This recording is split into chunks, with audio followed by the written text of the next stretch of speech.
Donc oui, Illustrator, c'est évidemment un logiciel qu'on appelle vectoriel. C'est-à-dire qu'on travaille avec des descriptions mathématiques de forme. Ce qui n'empêche que on va pouvoir mettre quand même de la texture sur les fonds, des brushes vectorielles mais un peu artistiques sur les bords.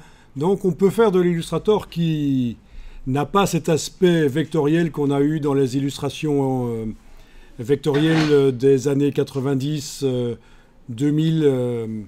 Maintenant, Illustrator intègre des choses, des effets spéciaux qui permettent de lui donner un aspect plus chaleureux, moins froid, moins infographique. Et il y a toujours la possibilité aussi de faire passer l'illustration dans Photoshop, pour passer des filtres, pour donner un côté plus naturel à l'illustration.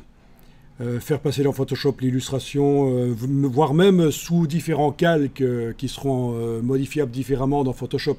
Les différents objets Illustrator seront sur différents calques dans Photoshop. Tout ça est possible.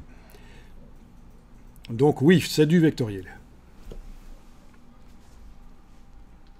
Donc en comparaison avec Photoshop qui est du bitmap, du matriciel, c'est des champs de pixels. Bien sûr, il y a du vectoriel dans Photoshop, tout comme il y a de l'image dans Illustrator aussi. On sait importer des images dans Illustrator et faire du masquage sur les images, c'est possible. On va tester ça d'ailleurs, ça fait partie des choses qui peuvent être intéressantes. Des images qui représentent des photographies, ou des illustrations faites en pixels dans Photoshop, ou des images en intelligence artificielle, ou des textures, des motifs qui viennent du web. Donc tout est possible.